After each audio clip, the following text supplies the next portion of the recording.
Good evening, everybody. Good rainy evening here. I don't know what it's like where you are, but it got dark and cold and rainy here. So I decided to counteract that darkness by wearing my superhero blue along with my pride scarf. Just, because you can't get enough rainbows during a storm. So wanted to kind of elevate the game to a little more pleasant place than we've been lately. So this one's called Keeping a Promise Matters No Matter What.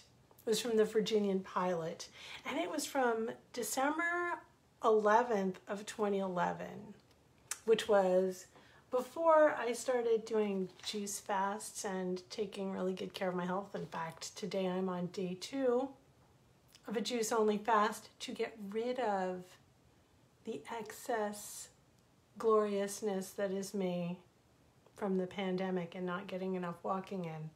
So this was before that happened. I was tired and hurting from arthritis at the end of a cold to the bone day, wishing I could beg off one of my volunteer nights. What would one night matter? That voice you hear, but not with your ears, said, "It matters." So I went and I learned why. I'm part of a small corps of volunteers called the Norfolk Initiative for Chess Excellence. Nice. And we teach chess to children and their families while coaching life strategies and anti-bullying. It was a nice night. One of my most enthusiastic players, a girl age 10, came in with a big Band-Aid across her face. She had been playing with the family dog, a pit bull, and was bitten. The bandage, riding high on her cheekbone, made me shudder at just how close the dog had come to her beautiful brown eyes. "It was all my own fault for bothering the dog so much," she explained hurriedly as she expertly set up the pieces on the board. She looked tired. She was off her game. Her hair, usually loose and sassy, was scraped back from her face and run back in lightly braided lines. So why had she come? Did she love chess that much? Was it the company? Turned out it was for honor. Yep.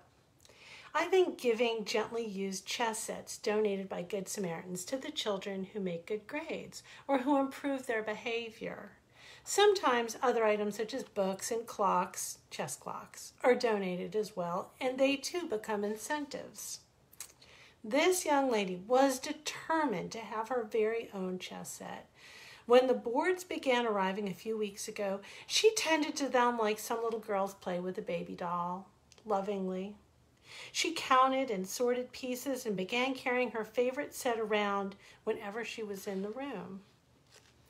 It was just before Thanksgiving and the report cards weren't due until December, but when she told me her grades were stellar, I took it on faith and I gave her the board and the set in advance. But she was bound by the promise and an honor instilled in her at home by her family, to make certain that I knew she was deserving of what she considered to be a blessing, the chess set of her choice and a logbook for her scores. Her report card came in that day, and she would not let a little thing like being bit in the face and a trip to the hospital stop her from showing the hard evidence of her success in school. I made a promise to be there and kept it, no matter what. People wrote and promised to send their old equipment, and they followed through. Volunteers from Norfolk State, Old Dominion universities, and other neighborhoods promised to be there to mentor, and they kept their promises each and every week. So she made a promise and kept it, no matter what. It turns out she made straight A's that semester. Here's the It's a Wonderful Life movie lovers moment. Just imagine how this would have ended if I had chosen to stay home. Too achy and tired after a full day to be there for her. What would she have thought when she walked into that dark, empty room. Never underestimate the time that you volunteer with children and the impact that it has. This little girl is tougher than a pit bull, and she plays chess. She's already a winner. All she and the others need is someone to show up regularly and let them know that they and their efforts matter.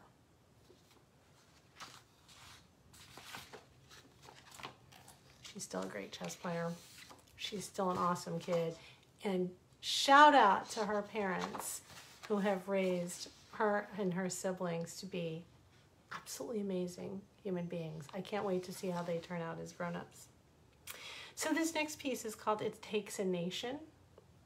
And it's about my daughter, Elizabeth, and the road we went to take her and get her to college. If you have Native American heritage, but never felt the need to prove it, I urge you to do it for yourself and relatives who may someday want to pay for college. We discovered the Native American Tuition Waiver in the course of helping a teenage girl we added to our 4-boy family. We decided to help Elizabeth, who was living in difficult circumstances. She is a Maury High School junior enrolled in EVA's, Eastern Virginia Medical School's prestigious Medical Health and Specialties program. She played the violin in the school orchestra, held down a job at Vans, and found the fortitude to come out as a member of the LGBTQ community. With the approval of her maternal grandmother, she came to live with us, and in my heart, Elizabeth is my daughter. Period. Full stop. No paperwork necessary. Elizabeth's grandfather on her father's side was Choctaw, and I began to research her family history, which led to her being introduced to her father and his family. While this story concentrates on the financial benefits of tribal membership, the long-term grant is that of a rich cultural history and heritage.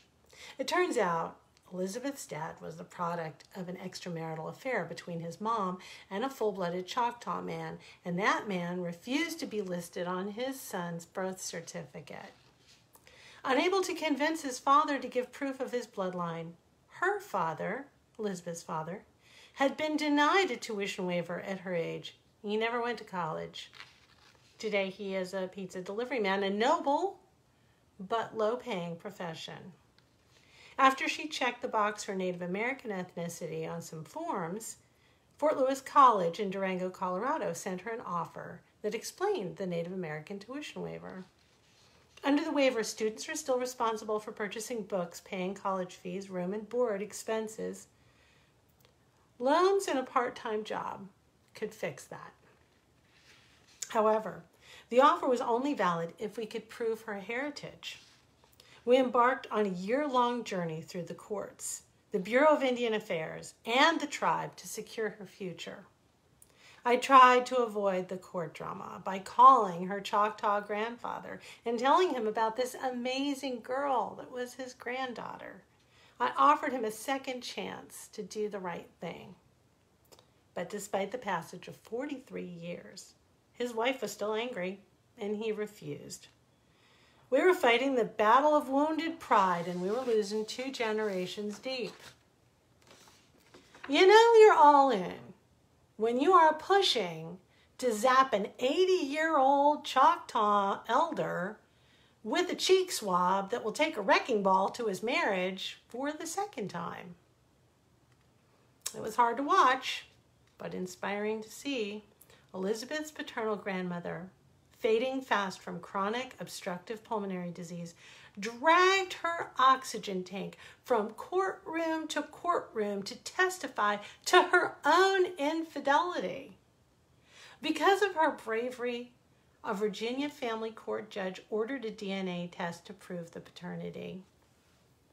It was a gamble, but we accepted that Fort Lewis offer for Elizabeth, and we paid her admission and housing fees while we waited for the results to come back from that lab. The cutoff date to send proof of her heritage for admission was August 26th. We got the positive results the last week of July, and the admissions office extended the deadline to October 3rd while we sent everything to the tribe and the Bureau of Indian Affairs. But sadly, Grandma died August 4th, and she never got to see Elizabeth go off to school. While Elizabeth became an A student, the deadline loomed, and the BIA card still hadn't arrived. She didn't know that her admission was in jeopardy of imminent eviction. Fortunately, nothing makes for an 11th hour Disney movie save like a desperate mom with a smartphone and a fax machine. The BIA card was faxed to the school as another hurdle emerged. A tribal membership card was also required. Apparently, the BIA card only proves the percentage of Native American blood.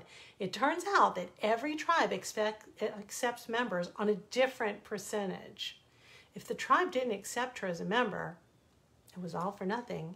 We'd have to bring her home. Fortunately, the folks at Choctaw National Headquarters are as interested in improving the chemist to pizza delivery person ratio as we are, and they printed up a card sealing the deal.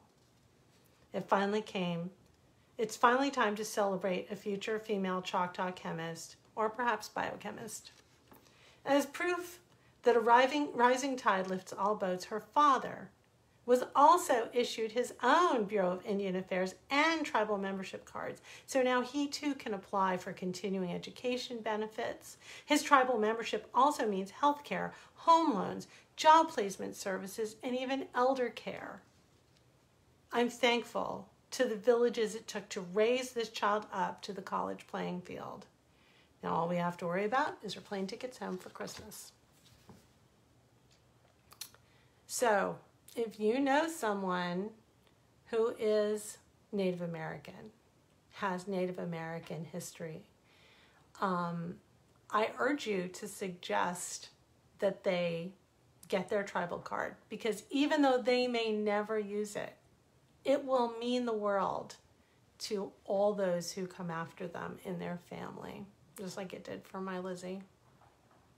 So, happy Pride to everyone, especially my Elizabeth.